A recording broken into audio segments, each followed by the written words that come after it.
Morning everyone, good morning. मेरी आवाज सुनाई दे रही है आपको? Are you all able to hear me? मेरी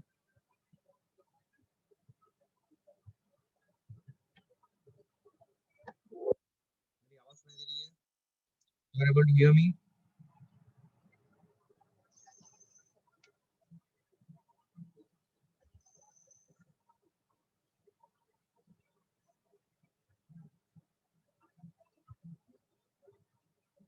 okay, good morning everyone, good morning, welcome. So let's start our journey today. तो लास्ट क्लास में अगर आपको याद होगा, what we did is that हम लोगों ने वेक्टर के एडिशन के बारे में डिटेल में देखा, वेक्टर के सब्ट्रैक्शन के बारे में डिटेल में देखा, कुछ बेसिक प्रॉपर्टीज या रूल्स की vector additions are commutative, vector subtraction is not commutative, ये सब चीजें हम लोगों ने देखा। हम लोगों ने बेसिकली, अगर आपने अभी तक देखा होगा, what we stressed more is that allowable movement vectors के बीच में हो सकता है, एंगल बिटवीन द वेक्टर्स कैसे निकालेंगे, वेक्टर के अंदर ज्योमेट्री कैसे लगाएंगे, राइट? ये सब इंपॉर्टेंट चीजें थी। वेक्टर ट्रायंगल में ज्योमेट्री कैसे लगाएंगे, जितने भी ज्योमेट्रिकल प्रॉपर्टीज आप ट्रायंगल्स में लगा सकते थे, सारे के सारे वेक्टर ट्रायंगल्स में लगा सकते हो। एक्चुअली वेक्टर ट्रायंगल देखने पर हमें कंफ्यूजन होता है, तो हमने एक प्रोसेस समझा कि वेक्टर ट्रायंगल जब भी हमारे पास है, हम उस वेक्टर ट्रायंगल का एक कॉरेस्पॉन्डिंग स्केलर ट्रायंगल बना लेंगे, जहां पे सिर्फ और सिर्फ लेंथ्स होंगी, एरो का हेड और टेल नहीं होगा। तो जब वो ट्रायंगल हमारे पास आएगा, तो हमें सब कुछ याद आ जाएगा स्टैंडर्ड 10th वाला, या सब कुछ याद आ जाएगा स्टैंडर्ड 10th तक जो भी हमने पढ़ा था, सब कुछ हमें याद आ जाएगा। And will be able to visualise that triangle as a simple triangle, जिसके अंदर हम सब कुछ लगा सकते हैं। ठीक है, क्या क्या लगा सकते हैं? We can apply congruency, we can apply similarity, we can apply trigonometry, we can apply Pythagoras। तो बहुत सारी चीजें हम अप्लाई कर सकते हैं। ठीक है, तो जनरली मैक्सिमम टाइम आप यूज करोगे क्या? मैक्सिमम टाइम आप यूज करोगे trigonometry and Pythagoras, maximum time that is what you will do. ठीक है, आप राइट एंगल ट्रायंगल्स आइडेंटिफाई करोगे, या अगर एक भी राइट एंगल ट्रायंगल नहीं है, तो आप वहां पे कुछ कंस्ट्रक्शन करके राइट एंगल ट्रायंगल बनाओगे, और फिर आगे बढ़ोगे, अपने एनालिसिस करोगे। तो ये जो ट्रायंगल की एनालिसिस है, जिसके ऊपर मैंने आपको बहुत अच्छे से समय दे के पढ़ाया है, ये आपको मास्टरी होनी चाहिए, कन्विक्शन होना चाहिए। आपको मैंने अभी डोर पकड़ा दी है, अभी आपको उसको अप्लाई करके अपने लेवल को जितना ज्यादा बढ़ा सको। समय के साथ साथ आप अलग अलग वैरायटी के क्वेश्चंस भी करोगे, तो you will come to know कि किस तरीके से ये सब चीजें यूज हो रही है, बट दैट इज इंपॉर्टेंट। ठीक है, दूसरी बात मैंने कल जो इंपॉर्टेंट आपको समझाई थी, वो ये थी कि देखिए, वेक्टर सब्ट्रैक्शन का कोई स्पेसिफिक मेथड या रूल नहीं होता है। We learn that vector subtraction का कोई स्पेशल मेथड या रूल नहीं होता है। तो वेक्टर सब्ट्रैक्शन फिर होता कैसे है? वेक्टर सब्ट्रैक्शन बेसिकली, सब्ट्रैक्शन को हमें एडिशन में कन्वर्ट करना पड़ता है, so that we can do the subtraction. तो मैंने कल आपको समझाया था कि when we are saying A vector minus B vector, तो बेसिकली हम दो वेक्टर का सब्ट्रैक्शन कर रहे हैं, which is equivalent to A vector plus of minus B vector. ठीक है, A vector plus of minus B vector. तो अगर कोई मुझे A vector minus B vector करने के लिए बोल रहा है, तो मैं कर रहा हूं ए वेक्टर के साथ प्लस कर रहा हूं माइनस बी वेक्टर। ये एक बहुत बड़ी समझ होती है, क्योंकि अकॉर्डिंगली आप जब एनालिटिकल मेथड लगाओगे, तो ए वेक्टर को जब आप माइनस बी वेक्टर से जोड़ोगे, तो accordingly angle between the vectors change हो जाएंगे। नहीं समझ में आई? Accordingly angle between the vectors change हो जाएंगे। जैसे कि for example, let me give you an example, we will start with that example and will move ahead. Is an important point. देखो, सपोज मैं आपको बोलता हूं यहाँ पे कि suppose we are having this vector. ठीक है, this is the A vector. Suppose मैं दूसरा वेक्टर को ऐसे ही रखता हूँ, हेड टू टेल रखता हूँ, समथिंग लाइक दिस। ये already head to tail position में अरेंज्ड है, मान हमारा काम आसान हो गया। ठीक है, अभी अगर मैं बोलता हूँ ये बी वेक्टर है और ये ए वेक्टर है, सब लोग पार्टिसिपेट करेंगे, तो क्या आप मुझे बता सकते हो ए वेक्टर और बी वेक्टर के बीच का एंगल कौन सा है? कौन सा एंगल होगा? ऐसा आप बोल नहीं पाओगे, कैसा बताओगे? Suppose I say this is theta, this is alpha, तो ए और बी वेक्टर के बीच का एंगल कौन सा एंगल होगा, थीटा या alpha? Angle between A vector and B vector क्या होगा? देखो, बेसिक्स में रिप्लाई दिया करो मुझे। Angle between A vector and B vector क्या होगा? What will be the angle between A vector and B vector? Alpha. क्या ये सबको समझ में आ गया है? Alpha will be the angle between A vector and B vector. तो अगर दो वेक्टर टेल टू टेल नहीं है या हेड टू हेड नहीं है तो उन्हें उस फॉर्मेट में लाना पड़ेगा, that will give me the angle between alpha A vector and B vector.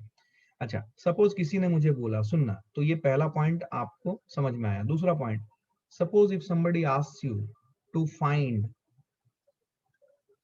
a vector minus B vector, तो हमें पता है कि माइनस का कोई स्पेसिफिक रूल नहीं है, तो we will interpret this as what, we will interpret this as A vector plus of minus B vector. मैं फिर से बता रहा हूं, this is an important point. तो A vector plus of minus B vector कर रहा हूं, तो अभी मैं ए वेक्टर के साथ माइनस बी वेक्टर कर रहा हूं। तो पहले मैं ए वेक्टर और बी वेक्टर को सब्ट्रैक्ट कर रहा था, अब मैं ए वेक्टर के साथ माइनस बी वेक्टर जोड़ने की कोशिश कर रहा हूं। तो क्या आप मुझे बताओगे, क्या माइनस बी वेक्टर और बी वेक्टर सेम है या अलग अलग है? Do they follow the rules of allowable movement which we have learned as the properties of vector, or they are different vectors? They are different vectors। Concept इसी सब में सवाल बनेंगे आपके, ठीक है ना। तो अब हम क्या करेंगे, ध्यान से देखें। अभी हम क्या करेंगे, अभी इस वेक्टर को हम उल्टा कर देंगे।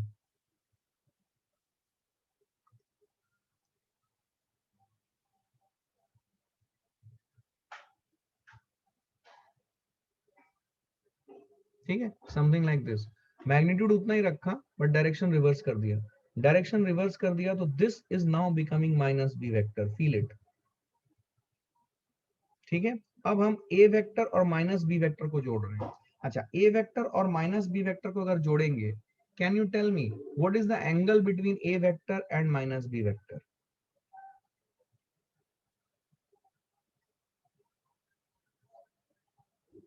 What is the angle between a vector and minus b vector? Be very specific about it. क्या होगा? थीटा। क्या ये सबको समझ में आया है? क्या ये सबको समझ में आया है? क्या ये सबको समझ में आया? थीटा होगा, क्योंकि देखो ए वेक्टर और माइनस बी वेक्टर को जोड़ने के लिए आपको इन दोनों को टेल टू टेल लाना पड़ेगा। अब टेल टू टेल या हेड टू हेड जैसा करें, तो अगर टेल टू टेल लाना चाहें तो आपको इस वेक्टर को, देखो ये ए वेक्टर को शिफ्ट करके इस पोजीशन पे लाना पड़ेगा। इसको मैं थोड़ा लाइट बना रहा हूं ताकि आपको समझ में आए।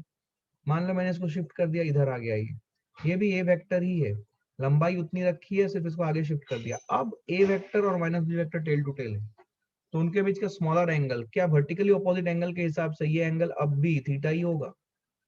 आई hope you are understanding this. तो अब ये एंगल थीटा हो गया।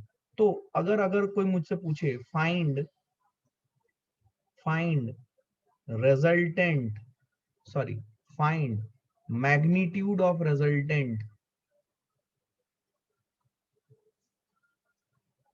Of A vector minus B vector, तो आप इसको पहले रीड करोगे, A vector plus of minus B vector, ये बना मेरा वेक्टर। अब इसका चाहिए मुझे रिजल्टेंट। मुझे क्या चाहिए? मुझे चाहिए रिजल्टेंट। ये सब लैंग्वेज समझो। That will be equal to under root of, ध्यान से देखना, A square which is the magnitude of A vector plus B square which is the magnitude of minus B vector. देखो वेक्टर भले minus B vector हो but उसकी magnitude तो B ही रहेगी। प्लस ध्यान से देखो, 2 into A into B into cos of angle between A vector and minus B vector which is theta. Difference है। तो जब मुझे ए वेक्टर और बी वेक्टर का सम करने के लिए बोला गया था और उसका रिजल्टेंट का मैग्नीट्यूड निकालने के लिए बोला जाए, तो मेरा फॉर्मूला आ जाएगा A square plus B square plus 2ab cos alpha. लेकिन यहाँ पे ये बन गया 2ab cos थीटा। क्या डिफरेंस समझ में आ रही है? I hope you are able to recall, total recall हो गया, यस और नो?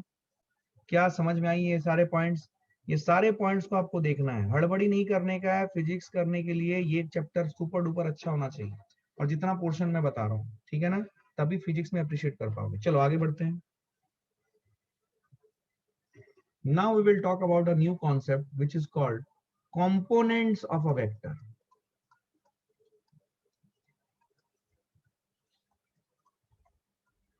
ठीक है, components of a vector. What is the meaning of components of a vector? We will study. Components of a vector का मतलब क्या है, आइए समझते हैं। देखिए components of a vector क्या है, let's try to understand this। ठीक है, देखिए मुझे एक बात बोलिए, अगर मैं आपसे पूछूं कि आपका फोन खराब हो गया, आपके फोन को रिपेयर करना है, आपने सर्विस सेंटर में दिया, तो सर्विस सेंटर में उसने बोला कि इस फोन के ये 3-4 कंपोनेंट्स जो हैं ये खराब हो चुके हैं, आपको इन्हें रिप्लेस करना पड़ेगा। तो जब फोन में आपने सर्विस सेंटर में दिया और फोन ने और जो भी आपके क्वेश्चंस पे अटेंड कर रहा था, उसने बोला कि ये 2-4 कंपोनेंट्स खराब हो चुके हैं, इन्हें रिप्लेस करना पड़ेगा। तो कंपोनेंट्स मतलब क्या होता है, जिससे कंपोनेंट्स ऑफ अ फोन मतलब क्या होता है, जिससे ये फोन बना है। Logical, components of a phone क्या है, जिससे ये फोन बना है। Similarly components of anything, suppose मैं एक पेंसिल लेता हूँ, ये मैं एक पेन लेता हूँ, if I ask you components of this pen क्या है, जिससे ये पेन बना है।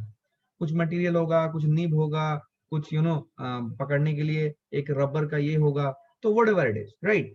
तो कंपोनेंट्स मतलब जिससे कि वो पर्टिकुलर चीज बनी हुई है। This is what is the meaning of components, we should understand it loud and clear. तो उसी तरीके से किसी भी वेक्टर का कंपोनेंट्स निकालने का मतलब है कि वो वेक्टर जिन चीजों से या जिन वेक्टर से बना है या जिन चीजों से बना है। अब वेक्टर्स किससे बना होगा, कंपोनेंट्स ऑफ वेक्टर मतलब बेसिक बात, आपको एग्जांपल समझ में आया। व्हेन आई से कंपोनेंट्स ऑफ अ वेक्टर मतलब कि it is made up of what, components of vector मतलब vector is made up of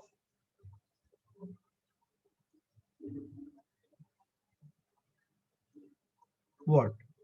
ठीक है, इसको इस तरीके से लिख रहा हूं मैं, किससे बना है vector, vector is made up of what. ठीक है, अब समझने वाली बात है कि जो कंपोनेंट्स करना होता है वेक्टर का, this is conceptual, this is just opposite of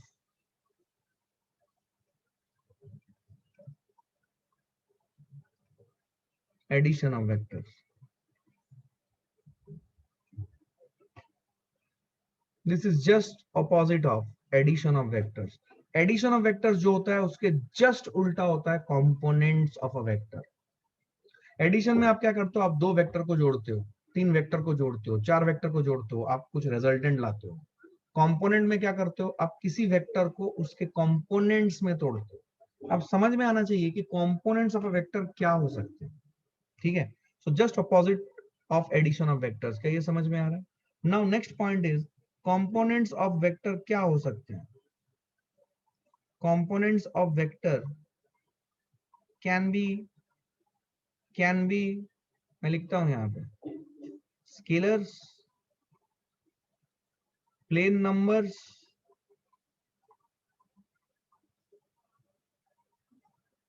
vectors. इन तीनों में आपके हिसाब से क्या सही ऑप्शन है, थोड़ा अक्ल लगा के बोलो। अगर ये उल्टा है एडिशन ऑफ वेक्टर के, तो कंपोनेंट्स ऑफ अ वेक्टर क्या होंगे। क्या वो स्केलर्स हो सकते हैं, वेक्टर्स हो सकते हैं, प्लेन नंबर हो सकते हैं, या फिर इनके कॉम्बिनेशन भी हो सकते हैं। एक स्केलर और एक वेक्टर को जोड़ दिया, मतलब एक वेक्टर का जब कंपोनेंट निकाला तो उसमें से एक स्केलर हुआ, एक वेक्टर हुआ, या फिर एक प्लेन नंबर हुआ, एक वेक्टर हुआ, एक प्लेन नंबर हुआ, एक स्केलर हुआ। क्या हो सकता है, बोलना पड़ेगा, बोलना पड़ेगा। प्लेन नंबर्स गलत। Components of a vector will only be vectors, बाकी सब गलत है, कोई ऑप्शन हो ही नहीं सकता। क्योंकि देखो, अगर वेक्टर ऑपोजिट टू एडिशन, अगर अगर कंपोनेंट्स ऑफ अ वेक्टर मतलब होता है opposite to addition of vectors, तो एडिशन में आप क्या करते थे, आप बहुत सारे वेक्टर्स जोड़ते थे, और जोड़ने के बाद जो रिजल्टेंट आता है उसको आप बोलते थे ये रिजल्टेंट जो है ये इन सभी वेक्टर्स का एडिशन है। ठीक है, this is what is the meaning. फिर से सुनो, कंपोनेंट एडिशन मतलब क्या करते थे, आप बहुत सारे वेक्टर्स, 2 या 2 से ज्यादा वेक्टर्स जोड़ते थे आप, तो 2 या 2 से ज्यादा वेक्टर जोड़ते थे तो आपको रिजल्टेंट एक वेक्टर ही मिलता था। तो अभी आप उल्टा कर रहे हो, एक वेक्टर को तोड़ रहे हो उसके कंपोनेंट्स में। तो समझने वाली बात यह है कि एक वेक्टर को जब आप उसके कंपोनेंट्स में तोड़ोगे कि उससे वो किससे बना है, तो ठीक है, तो आपको जो मिलेगा वो क्या मिलेगा, वेक्टर्स। मतलब हम 2 या 2 से ज्यादा वेक्टर्स को जोड़ के एक वेक्टर बना सकते हैं। हम जब जोड़ रहे हैं तो ऐसा कभी नहीं होगा कि हमने एक वेक्टर को जोड़ा और एक स्केलर को जोड़ा। वेक्टर और स्केलर को जोड़ने का कोई फिजिकल मीनिंग नहीं होता है। हम 2 वेक्टर्स को ही जोड़ सकते हैं टू मेक अनदर वेक्टर। तो उस प्रोसेस का उल्टा कर रहे हैं हम। तो अगर हम एक वेक्टर को तोड़ें तो हमें क्या मिलेगा, हमें वेक्टर्स मिलने वाले हैं। मतलब वो वेक्टर्स को जोड़ेंगे तो हमें एक वेक्टर, पर्टिकुलर वेक्टर मिलेगा। Let me explain what is the meaning of it. फिर से इस बात को सुनो, components of a vector can B vectors only. मतलब वेक्टर के, अगर कोई पूछे आपको ये वेक्टर किनसे बना हुआ है, तो आप बोलोगे ये वेक्टर इन 2 या 3 या 4 या 10 या 50 वेक्टर्स के कॉम्बिनेशन से बना हुआ है। क्या मेरी बात समझ में आई है? This is the most important thing which you need to learn, कि एक वेक्टर के कंपोनेंट्स जो होंगे वो वेक्टर्स ही होंगे। क्या मेरी बात समझ में आ रही है? Components of a vector will never be, components of a vector will never be, scalar और plane numbers. अब इस चीज को मैं थोड़ा सा विजुअली आपको रिप्रेजेंट करके दिखाता हूं, आपको क्लैरिटी रहेगी। देखो, सपोज मैं एक वेक्टर ले रहा हूं यहाँ पे, ऐसे ध्यान से समझना, फील करना इस चीज को, ठीक है? देखो, सपोज हमारे पास ऐसा एक वेक्टर है, फील करना। हाँ, वेक्टर आ गया, कोई बात नहीं, मजा आया। देखो ध्यान से, ये वेक्टर है। Suppose if I say this is some vector, R vector बोल रहा हूं मैं। क्यों आर बोल रहा हूं मैं आपको समझा दूंगा। ये आर वेक्टर है। अब ये आर वेक्टर जो है, ये किससे बना होगा? अब समझते हैं। सपोज मैंने ऐसा एक केस लिया, देखो ध्यान से, एक वेक्टर ऐसा लिया, दूसरा वेक्टर ऐसा लिया।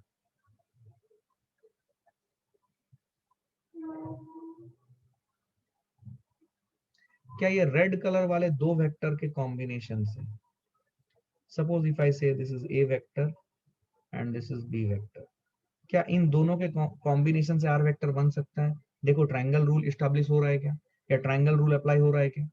तो क्या मैं लिख सकता हूं, R vector is equal to A vector plus B vector. तो मैं यही चीज बोलना चाहता था कि आर वेक्टर किससे बना है? दो वेक्टर से। क्या ये दोनों वेक्टर्स ही हैं? तो दो वेक्टर को जोड़ेंगे तो आर वेक्टर मिलेगा। तो अगर मैं किसी वेक्टर के कंपोनेंट्स की बात करूं तो वो भी वेक्टर्स ही होंगे, वो स्केलर्स नहीं हो सकते। लॉजिकल? लॉजिकल? क्या बात समझ आई है? क्या 100% क्लैरिटी है? ठीक है, ये पॉइंट समझ में आया? अच्छा, और क्या, आओ देखते हैं। सपोज मैंने ऐसा ऐसा केस लिया, देखो,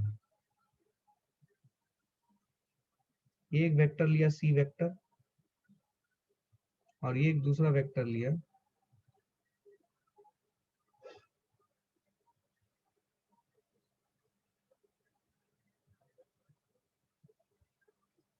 ये सी वेक्टर और ये डी वेक्टर।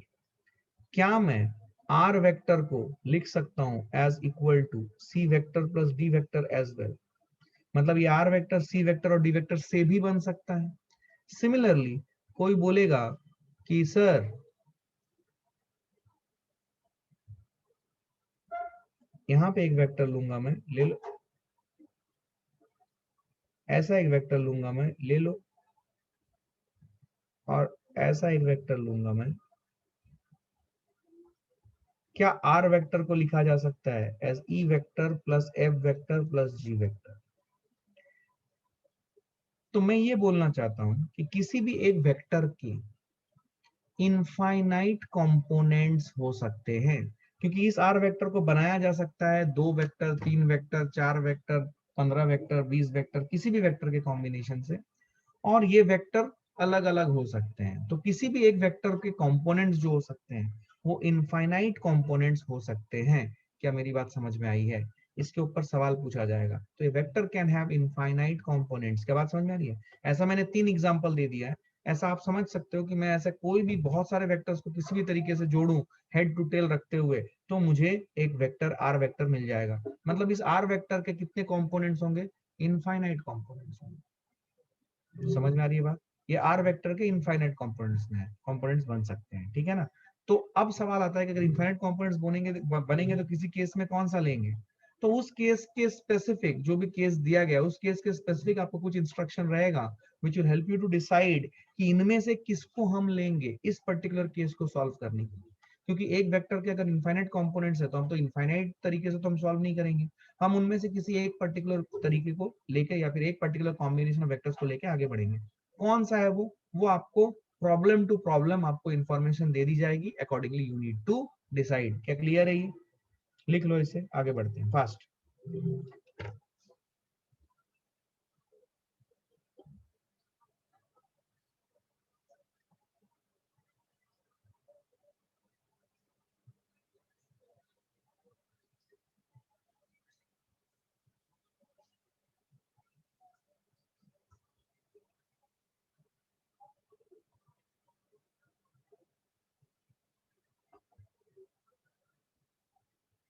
ओके, आइए इस जो वेक्टर कंपोनेंट्स के बारे में कुछ इंपॉर्टेंट पॉइंट्स हैं, लिखें।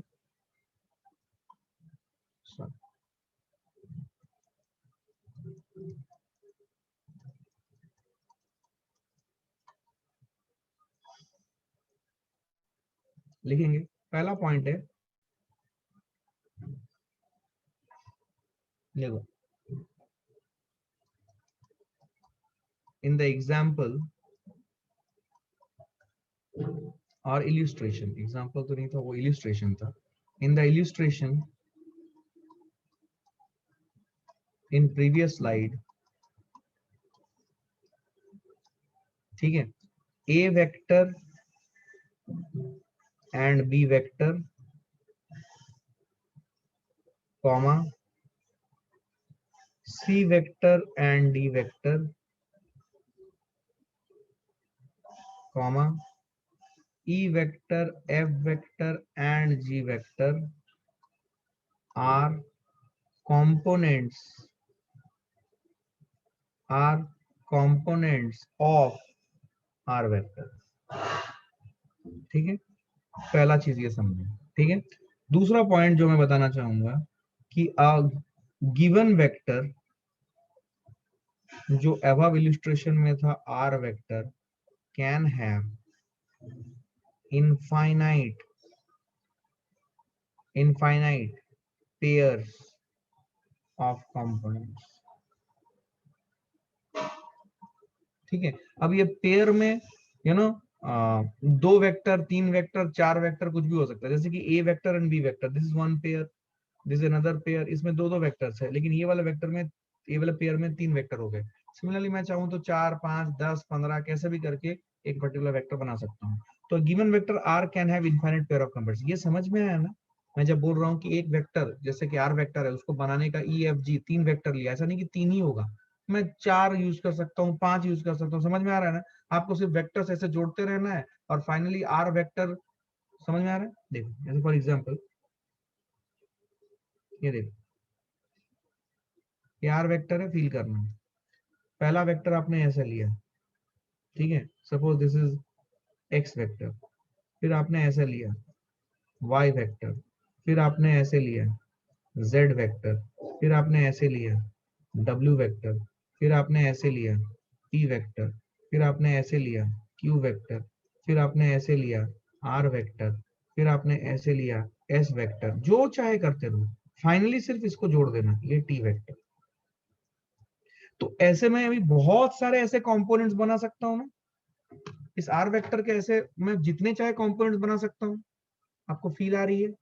तो अब given vector R vector can have infinite pair of components. समझ आ रही है? Can have infinite pair of components. ठीक है, ये आपको समझ में आना चाहिए। ठीक है, समझ में आई? समझ में आई? Next point, a pair can have infinite vectors, sorry infinite components. जो मैंने आपको बोला, कोई भी एक पेयर में, ऐसा नहीं कि दो हो, तीन हो, चार हो, कोई भी नंबर हो सकता है। ठीक है ना? उसमें बहुत सारे, जैसे मैंने अभी यहाँ पे दिखा, 1 2 3 4 5 6 7 8 9, 9 दिखाए। ऐसा मैं जैसे चाहूँ बनाता रहो, चल सकता है। तो पेयर में, कोई एक पेयर में, जैसे कि जैसे ई एफ जी एक पेयर, इसमें तीन वेक्टर्स थे, तो इसमें इनफाइनाइट, तो एक पेयर में जो वेक्टर्स कंपोनेंट्स थे वो बहुत सारे इनफाइनाइट हो सकते हैं। ठीक है ना? This is a very interesting thing which you need to understand. Next point जो मैं बताना चाहूंगा वो ये है कि मैग्नीट्यूड, ये इंपॉर्टेंट है, इसके ऊपर सवाल आते हैं। Magnitude of a component vector, क्योंकि हमें पता है कि किसी भी वेक्टर के कंपोनेंट्स वेक्टर्स ही होंगे, इसीलिए मैंने इसे लिखा magnitude of a component vector can be greater, can be greater than the original vector जिसके हम लोग कंपोनेंट्स निकाल रहे हैं। Magnitude of component of vector can be greater than the magnitude of original vector. Magnitude of, क्या आपको ये समझ में आया? मतलब देखो, जैसे यहाँ पे मैं आपको समझा रहा हूँ, ये देखो, ये आर वेक्टर था, ये आर वेक्टर की लंबाई देखो, it is made up of C vector and D vector. देखो यहाँ पे क्या मैं यहाँ पे डेफिनेट श्योर हूं कि ये जो डी वेक्टर की लंबाई है it is more than R vector, मैंने वैसे बनाया है। तो कंपोनेंट वेक्टर जो है उसकी मैग्नीट्यूड ओरिजिनल वेक्टर जिसके कंपोनेंट्स निकाल रहे हैं उससे बड़ी हो सकती है। समझ में आई बात? तो this is an important point. तो magnitude of a component vector can be greater than the magnitude of original vector, this is an important point. ठीक है, ये बहुत इंपॉर्टेंट पॉइंट है, ये आपको समझना पड़ेगा। ठीक है, नेक्स्ट इंपॉर्टेंट पॉइंट है वेक्टर एंड इट्स कंपोनेंट। ये सब लिखते रहे, ये सारे इंपॉर्टेंट पॉइंट्स हैं जो कि आपको याद रखने हैं। Vector and its component represents or have represents, that is a better word, represents same physical quantity। ये इंपॉर्टेंट क्यों है सुनो, ये इंपॉर्टेंट इसलिए है क्योंकि सपोज आपने एक वेलोसिटी वेक्टर के कंपोनेंट निकाले। सुनो, अगर आपने एक वेलोसिटी वेक्टर के कंपोनेंट निकाले तो उसके कंपोनेंट्स कौन से वेक्टर्स होंगे? वो भी वेलोसिटी वेक्टर्स ही होंगे, वो फोर्स वेक्टर या डिस्प्लेसमेंट वेक्टर नहीं होंगे। तो वेलोसिटी वेक्टर के जो कंपोनेंट्स निकलेंगे जिनसे वो बना है वो क्या होंगे? वो वेक्टर्स होंगे। और वो कैसे वेक्टर्स होंगे? वेलोसिटी वेक्टर्स होंगे। क्या क्लियर है? तो vector and its component represent the same physical quantity, very important fact which you all should understand. ठीक है, चलो इसको लिख लो, आगे बढ़ते हैं फास्ट। रिटर्न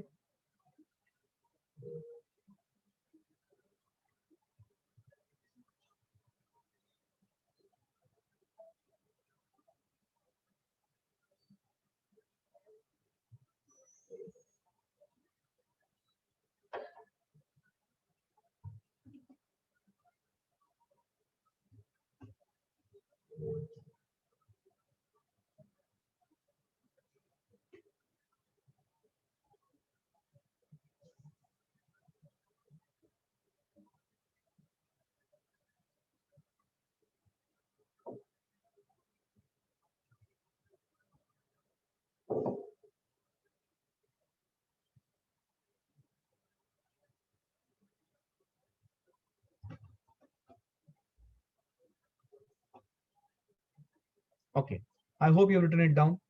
समझ में आया सबको? एवरीवन? ओके, आइए अब हम बात करते हैं, okay, any question? Any questions? No, clear है ना? पक्का सारे पॉइंट्स क्लियर है? देखो फिर से मैं बोलता हूं, सपोज आप एक फोर्स वेक्टर के कंपोनेंट्स निकाल रहे हो तो जो कंपोनेंट्स होंगे पहली बात वो वेक्टर्स होंगे।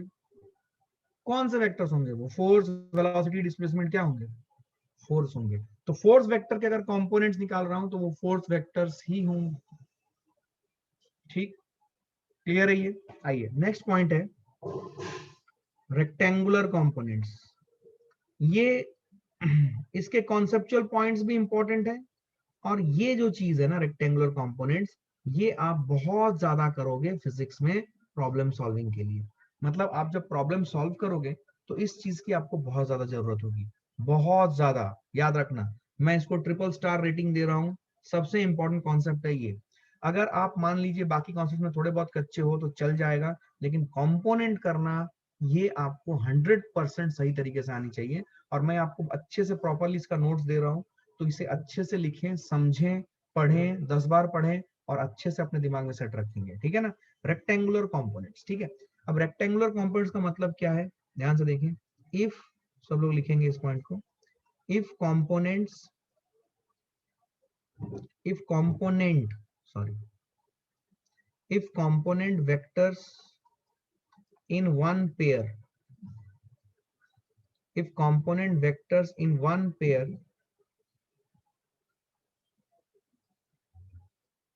are, just give me a moment, if component vectors in one pair are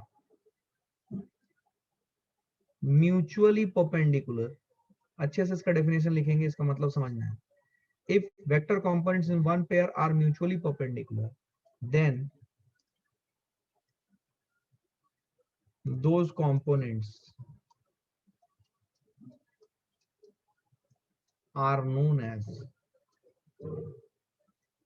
rectangular components।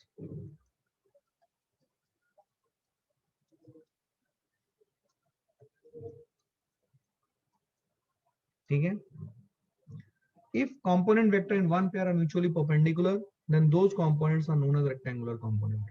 ठीक है, ओके। पहला पॉइंट है। अब इस पॉइंट को ध्यान से देखो।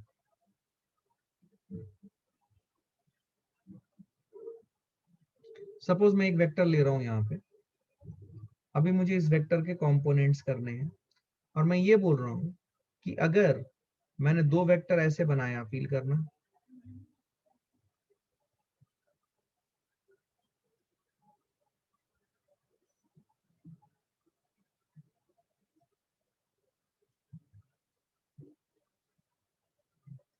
ठीक है, तो सुनो ध्यान से। If component vectors in one pair are mutually perpendicular, then those components are known as rectangular components. ठीक है, म्यूचुअली परपेंडिकुलर होना चाहिए। तो मैं ये बोल रहा हूँ कि ये जो दो वेक्टर्स हैं ये म्यूचुअली परपेंडिकुलर है। कौन से? देखो, ये मेरा सपोज आर वेक्टर था, इसको मैं नाम दे रहा हूँ ए वेक्टर, इसको मैं नाम दे रहा हूँ बी वेक्टर।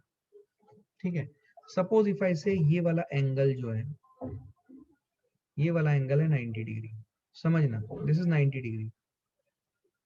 तो सबसे पहले बोलो, is it the angle between A vector and B vector?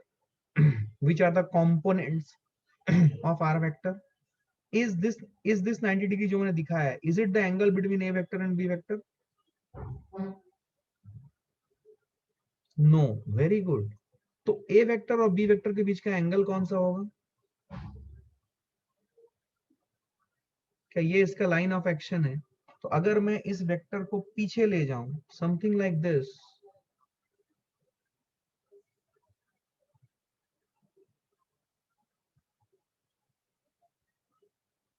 तो क्या ये 90 डिग्री है? तो क्या आपको ये समझ में आ रहा है कि ये भी 90 डिग्री हो जाएगी?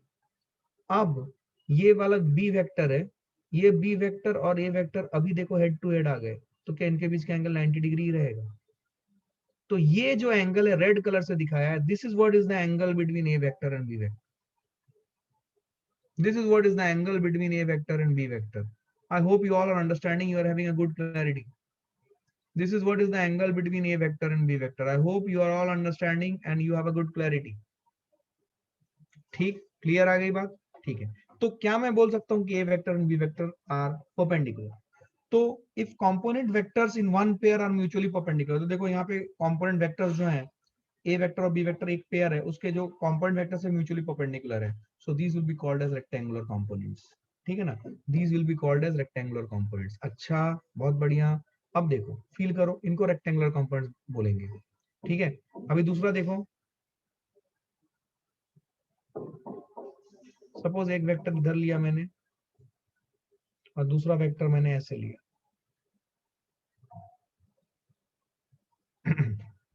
ठीक है, मैं बोल रहा हूं कि ये जो एंगल है, ये एंगल 90 डिग्री है। बट आप बताओ, क्या ये जो एंगल है, क्या ये एंगल को मैं बोल सकता हूं कि this is angle between two vectors? नहीं बोल सकता। एंगल बिटवीन टू वेक्टर्स कौन सा होगा? मैं इसका लाइन ऑफ एक्शन है ये वेक्टर का, मान लो मैं इसका नामकरण कर देता हूं, let us say this vector is C vector and this vector is D vector. तो मुझे इस डी वेक्टर को यहां लाना पड़ेगा। I hope you all understanding the basic process. ये सब मैं बार बार करके दिखा रहा हूं ताकि आप ये चीजों को विजुअलाइज कर सके। ये फिजिक्स में बहुत जरूरत पड़ती है। क्या ये डी वेक्टर को मैं यहाँ ला सकता हूँ? Yes sir. तो डी वेक्टर को मैंने यहाँ से इधर शिफ्ट कर दिया, तो अभी क्या ये जो एंगल है, क्या ये एंगल 90 डिग्री ही होगा एवरीवन? तो क्या सी और डी वेक्टर के बीच का एंगल 90 डिग्री ही रहेगा? सब लोग बोलेंगे, सब लोग बोलेंगे, क्या सी और डी वेक्टर के बीच का एंगल 90 डिग्री ही रहेगा? बिल्कुल रहेगा सर। क्लियर है ये? तो यहाँ पे सी और डी वेक्टर भी जो है, वो जो कंपोनेंट वेक्टर्स हैं, दे आर म्यूचुअली परपेंडिकुलर। ठीक है, तो ये जो चीज है A B C D, these are known as what? These are known as rectangular components. समझ में आई? अच्छा, अब सवाल आता है यहाँ पे, ये समझ में आई बात? तुषार, क्लियर है? क्लियर है कि ए वेक्टर और बी वेक्टर म्यूचुअली परपेंडिकुलर है, सिमिलरली सी और डी वेक्टर भी म्यूचुअली परपेंडिकुलर है। क्लियर है ये? अब सवाल आता है, तो क्या सर किसी भी वेक्टर के म्यूचुअली परपेंडिकुलर वेक्टर्स जो होंगे, क्या यही दो पेयर होंगे? सुनो फिर से, क्या क्या किसी भी वेक्टर के, सपोज आर वेक्टर मैंने लिया, तो इस वेक्टर के अगर मुझे म्यूचुअली परपेंडिकुलर वेक्टर्स निकालने हैं, तो क्या ये इसी तरीके से जो मैंने अभी बनाया है A B and C D, क्या यही दो होंगे? ये मेरा सवाल है आपसे, क्या लगता है आपको? म्यूचुअली परपेंडिकुलर वेक्टर्स, किसी भी वेक्टर्स के कितने पेयर्स बन सकते हैं? एक पेयर तो मैंने बना दिया ए बी, दूसरा पेयर मैंने बना दिया सी डी। और बन सकता है क्या कुछ? और बन सकता है क्या कुछ? सोच समझ के बताना। और बन सकता है कुछ? Infinite. Very good. How you know infinite? कैसे इनफाइनाइट आपने जाना? कैसे इनफाइनाइट आपने जाना?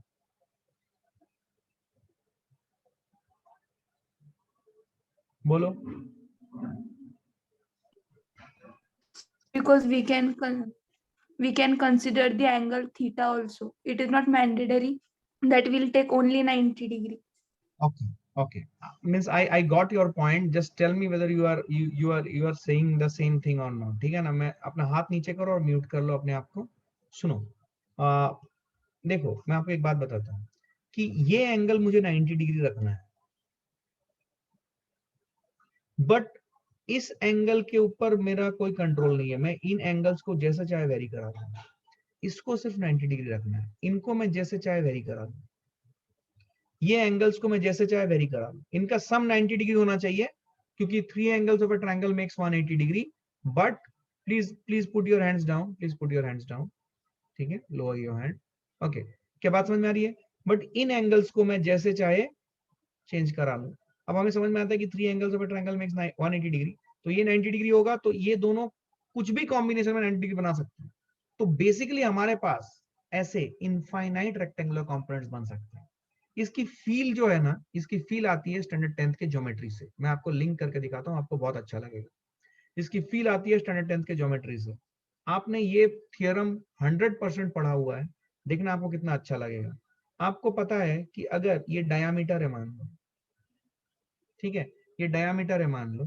अब मुझे बताओ, ये डायामीटर में angle in a semi circle is equal to, अगर आपको याद होगा, angle in a semi circle is equal to 90 degree, ये आप बोलते थे राइट?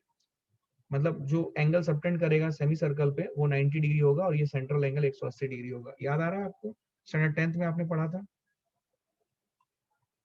नहीं याद आ रहा है? क्या पढ़ाई करते हो तुम लोग? सिर्फ एग्जाम के लिए पढ़ते हो तुम लोग? अभी भी एग्जाम के लिए पढ़ना है, लेकिन अभी के एग्जाम में तुम्हारे होश उड़ा देंगे अगर तुम भूलते चलोगे तो।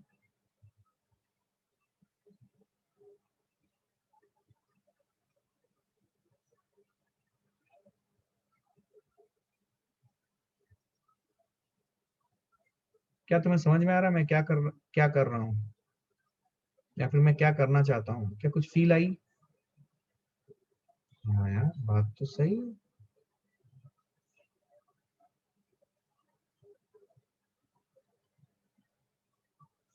देखो मैंने ऐसे बहुत सारे ऐसे ट्रायंगल्स बना दिए हैं अलग अलग कलर के। मैं सिर्फ आपको इतना बताना चाहता हूँ कि ये सभी एंगल्स के, ये सभी ट्रायंगल्स के ये जो एंगल्स हैं, ये सभी 90 डिग्री हैं।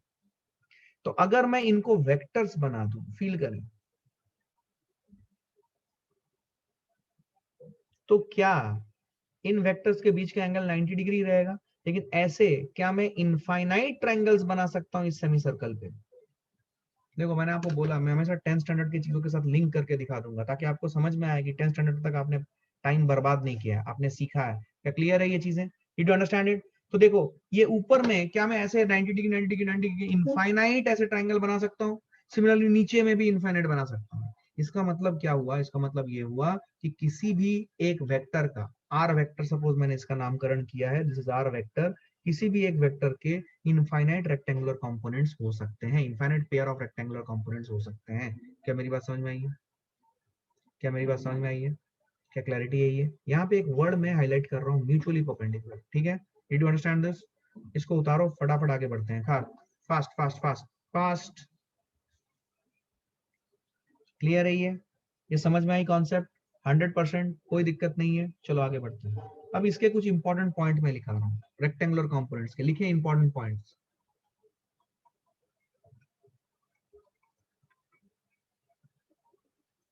ठीक है, इंपॉर्टेंट पॉइंट्स लिखिए। पहला पॉइंट जो है,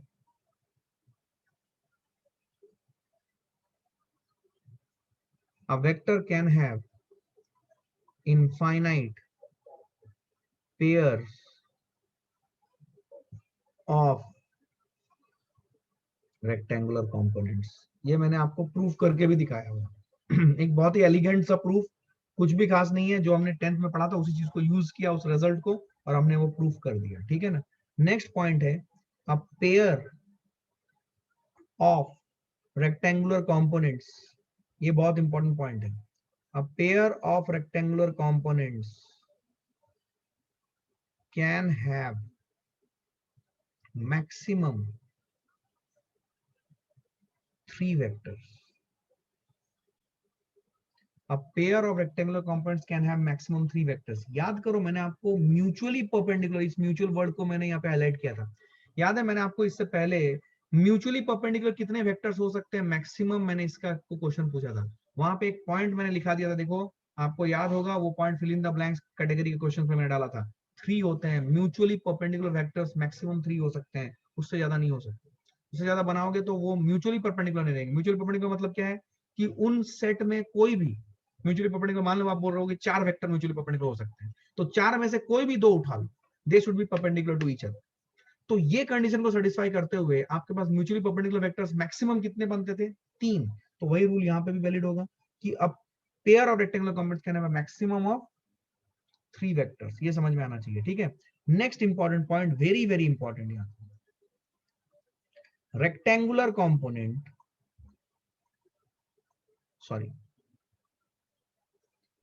magnitude of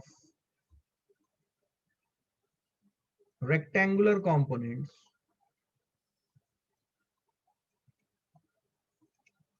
of a vector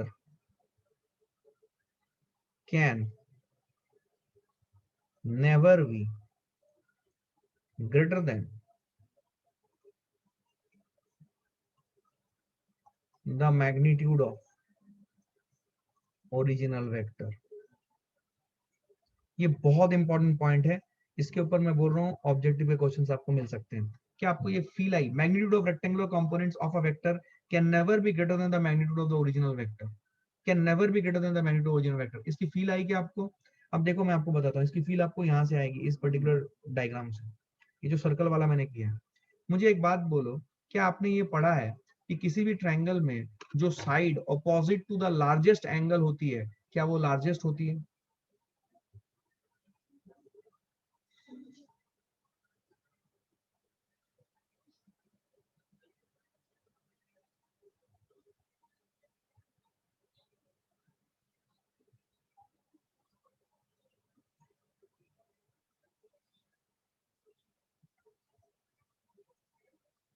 ये आपने पढ़ा हुआ है, ट्रायंगल इनइक्वालिटी बोल के एक चैप्टर था स्टैंडर्ड 9th में, क्या आपको याद आ रहा है? In any triangle side opposite to the largest angle is largest, मतलब किसी भी ट्रायंगल में जो लार्जेस्ट एंगल है उसके अपोजिट वाला साइड जो होगा वो सबसे बड़ी होगी। अब ध्यान से देखो, ये एंगल 90 डिग्री है, बाकी दो एंगल जो है वो 90 डिग्री से कम ही होंगी, तो 90 डिग्री के अपोजिट वाला साइड में आर वेक्टर आ रहा है, तो उसका मैग्नीट्यूड आर होगा। Will it be larger than the magnitude of any other component vector जिससे कि वो वेक्टर बन रहा है? समझ नहीं आया? क्या क्लियर है ये? क्या क्लियर है ये? Did you understand what I said? Did you understand what I said कि in any triangle side opposite to the largest angle is largest? क्या मैंने ये बात आपको समझाई थी? क्या क्लियर है ये? Did you get a feel of this? यार रिस्पॉन्ड बहुत कम आता है यार तुम लोगों का, तुम लोग पागल कर दोगे मुझे। हाँ या ना में जवाब दो भाई। क्या क्लियर, समझ में आ रही है चीजें? और अगर समझ में नहीं आ रहा तो पढ़ाई छोड़ दो भाई, है ना, क्योंकि अगर मेरे से समझ में नहीं आया तो तुमको किसी से समझ में नहीं आएगा। I know what is my capability. क्या क्लैरिटी है ये? Did you understand this?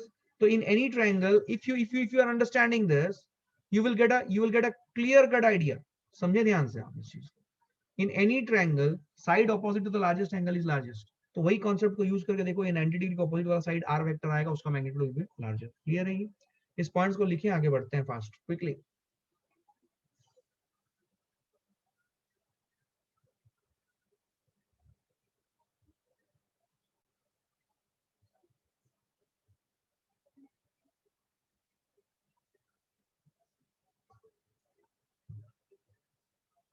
Okay, mutually perpendicular मतलब क्या है? म्यूचुअली परपेंडिकुलर ये शब्द का मतलब समझो किसी ने पूछा म्यूचुअली परपेंडिकुलर का मतलब क्या, what is the meaning of mutually perpendicular. Suppose आपने, सब सुनो, म्यूचुअली परपेंडिकुलर मतलब क्या होता है। सपोज आपने 4 वेक्टर लिए, आप बोल रहे हो कि ये 4 वेक्टर म्यूचुअली परपेंडिकुलर है, मतलब क्या हुआ कि इन 4 वेक्टर में से कोई भी 2 उठा लो, वो 90 डिग्री होने चाहिए, उनके बीच का एंगल 90 डिग्री होने चाहिए, तभी वो म्यूचुअली परपेंडिकुलर कहलाएंगे। तो कॉन्सेप्ट ये है कि म्यूचुअली परपेंडिकुलर वेक्टर्स जो हो सकते हैं मैक्सिमम वो 3 हो सकते हैं, उससे ज्यादा नहीं।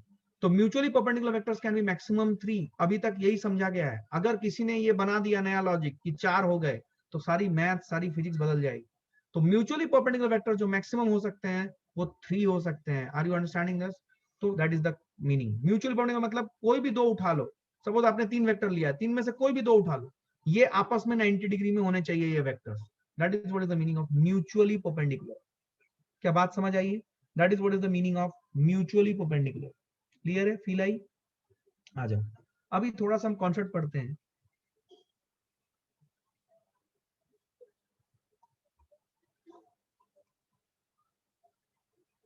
Sorry,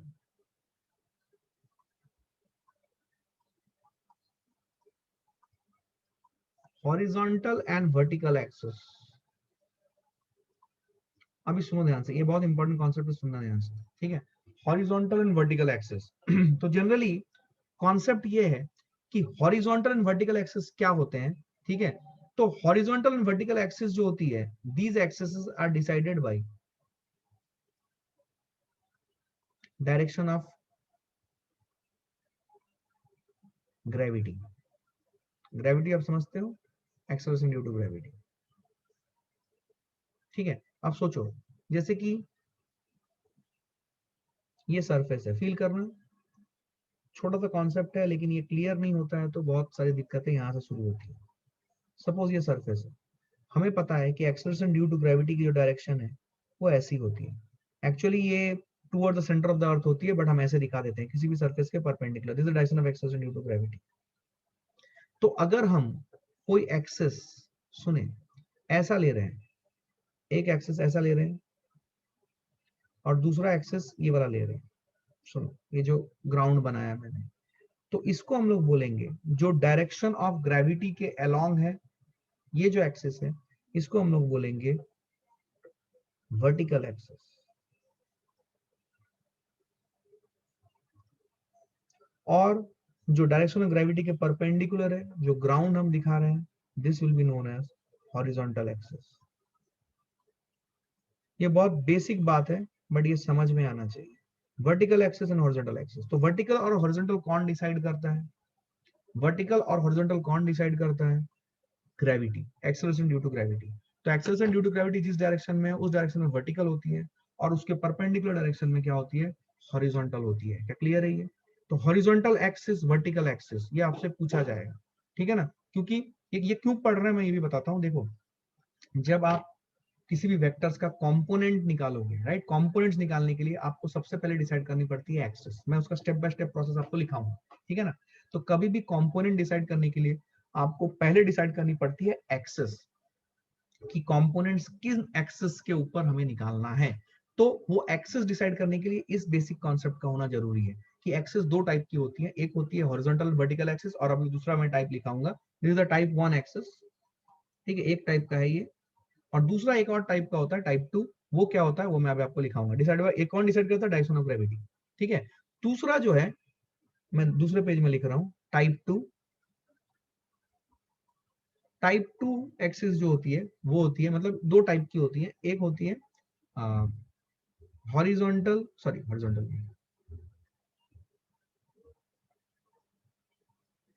parallel and perpendicular, parallel and perpendicular, ठीक है, ये भी एक्सेस होते हैं। अब ये पैरेलल एंड परपेंडिकुलर एक्सेस कौन डिसाइड करता है? Parallel and perpendicular axes are decided by, जैसे ये this is decided by direction of gravity, this is parallel and perpendicular axes are decided by surface, decided by the surface, ठीक है, decided by the surface. मैं example दे रहा हूं, suppose, देखो आपको फील आएगी, देखो सपोज मैं बोलता हूं आपको यहाँ पे ये आपका एक इंक्लाइंड प्लेन है। इंक्लाइंड प्लेन समझते हो? इंक्लाइंड प्लेन, इंक्लाइंड प्लेन आपने सुना होगा, राइट? ये सरफेस ही होता है but it at some angle theta with the ground, ठीक है ना? अब सुनो ध्यान से, अब मैं जो बोल रहा हूं उसको फील करो। अब देखो, एक्सेलरेशन ड्यू टू ग्रेविटी इधर लग रहा है, ठीक है, और सरफेस ये है, दिस इज द सरफेस। तो अभी हम जो एक्सेस लेंगे वो हम इस टाइप से लेंगे, फील करना। एक एक्सेस ऐसा, दूसरा एक्सेस ऐसा। तो ये जो एक्सेस मैंने लिया, ये एक्सेस को हम लोग बोलेंगे परपेंडिकुलर एक्सेस, और ये जो एक्सेस है इसको हम लोग बोलेंगे पैरेलल एक्सेस। तो ये परपेंडिकुलर और पैरेलल किसने डिसाइड किया? सरफेस ने। दिस इज द सरफेस, ये सरफेस ने डिसाइड किया। सरफेस के अलोंग वाली जो एक्सिस होगी वो पैरेलल एक्सिस कहलाएगी, और जो सरफेस के परपेंडिकुलर वाली एक्सिस होगी वो परपेंडिकुलर एक्सिस कहलाएगी। अब यहाँ पे ध्यान से देखो, अगर तुम्हारी बुद्धि तेज चल रही है तो तुमको समझ में आएगी कि बेटा जो हॉरिजॉन्टल और वर्टिकल एक्सिस थी वो तो ऐसी होगी। क्या फील आ रही है? फील आ रही है? ये हॉरिजॉन्टल एक्सिस होगी और ये वर्टिकल एक्सिस होगी, लेकिन पैरेलल और परपेंडिकुलर एक्सिस जो वो अलग हो गए। देखो, पैरेलल अलोंग द सरफेस है, परपेंडिकुलर परपेंडिकुलर टू सरफेस है, लेकिन horizontal vertical is always decided by gravity. तो ग्रेविटी ये था, देखो ग्रेविटी ये था, तो मैं ये ग्रेविटी जो वेक्टर है, gravity acceleration due to it's acceleration vector, it's a vector, तो इसको मैं यहाँ भी बना सकता हूँ। देखो, ग्रेविटी के परपेंडिकुलर ये वाला सरफेस आया, तो इस सरफेस के ऊपर जो एक्सिस रहेगी उसको हॉरिजॉन्टल बोलेंगे, उसके परपेंडिकुलर जो सरफेस रहेगी, सॉरी एक्सिस रहेगी, उसको वर्टिकल बोलेंगे। क्या ये सिंपल सी बात आपको समझ में आई? छोटी सी बात है बट ये क्लैरिटी होनी चाहिए कि पैरेलल एंड परपेंडिकुलर एक्सिस कौन डिसाइड करेगा? सरफेस डिसाइड करेगा। हॉरिजॉन्टल एंड वर्टिकल एक्सिस कौन डिसाइड करेगा? ग्रेविटी डिसाइड करेगा। क्या क्लियर है ये? क्लियर है ये? Did you all understand this simple thing? एकदम सिंपल कॉन्सेप्ट है। क्या ये क्लियर हुआ? पक्का? टाइप 1 अपने को समझ में आ गया, टाइप 2 अपने को समझ में आ गया। क्लियर है ये? चलो, अब जो नेक्स्ट कॉन्सेप्ट है, ठीक है, मैं अभी मैं अभी क्या करता हूँ, एक स्टेप, एक एल्गोरिदम आपको लिखाता हूँ, और फिर उस एल्गोरिदम के ऊपर हम लोग बात करेंगे नेक्स्ट क्लास में, और उसके डिफरेंट एग्जांपल्स लेंगे ताकि हमें पूरी तरीके से क्लैरिटी आ जाए। ठीक है, मैं 3-4 मिनट लूंगा, सारा एल्गोरिदम लिखा देता हूँ, वो एल्गोरिदम को आप नोट करें। ठीक है, चलिए, ये सबने नोट कर लिया? Is it noted? क्विकली इसको नोट करो फास्ट।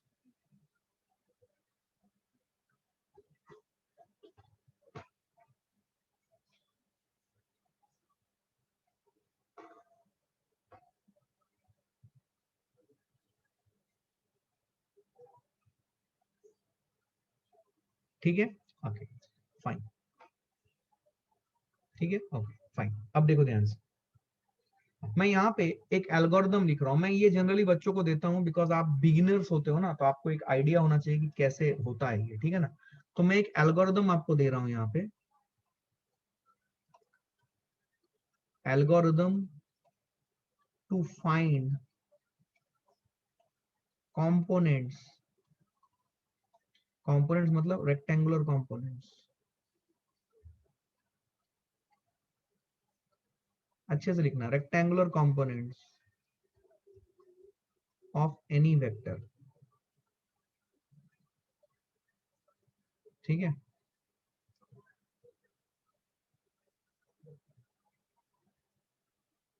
ठीक है, ये ठीक है। अब सुनो, इसका स्टेप नंबर 1 है। पहला स्टेप क्या है? देखो, पहला स्टेप है डिसाइड द एक्सेस। ठीक है, एक्सेस दो टाइप के होते हैं, हमने देखा था अभी, इधर it will be horizontal vertical और it will be parallel perpendicular. ठीक है, पहला स्टेप है एक्सेस डिसाइड करो। ठीक है, पहला स्टेप है एक्सेस डिसाइड करो, किस एक्सेस के अलावा हमें रेक्टेंगुलर कंपोनेंट्स निकालने हैं किसी भी वेक्टर के। स्टेप 1। स्टेप 2, ठीक है, bring the tail of the vector on the axes ठीक है, along which the components are required। ये स्टेप्स आपको स्टेप बाय स्टेप फॉलो करते रहना है और आपको सब आ जाएगा। ठीक है, bring the tail of the vector on the axis along with the components are required। पहला step. Step 3, draw a perpendicular from the head of the vector on the axis। ठीक है, second, this is third step. ठीक है, उसके बाद step 4, draw a vector whose tail, इसको लिखो, मैं इसको यूज कराऊंगा एक step for doing a lot of exercises tomorrow, so that you can get a understanding, concept clarity as well as confidence that you can find out components of a vector। Draw a vector whose tail is on tail of the given vector। ये point number 4 आपको clarity आएगी जब आप example करोगे। And head is on the point of intersection of axis and the line drawn perpendicular from the head of vector on the axis। चिंता मत करो, ये पॉइंट नंबर 4 मैं आपको अच्छे से समझाऊंगा जब हम एग्जाम्पल करेंगे। ठीक है, ठीक है, ठीक है। Step number 4, this is the required component vector. ठीक है, मैं ये वाला पॉइंट आपको लिखाऊंगा, मतलब सॉरी, इसको आपको कल बहुत सारे एग्जांपल्स से कराए जाएंगे ताकि आपको कंपोनेंट्स निकालने में 100% क्लैरिटी हो। ठीक है ना, इसके बिना आप फिजिक्स नहीं कर सकते हो। वेरी वेरी इंपॉर्टेंट, तो इसमें थोड़ा सा समय इन्वेस्ट करें और इसको सीखें अच्छे से। ठीक है ना, चलो, so I will stop here today. Thank you very much guys, thanks a lot.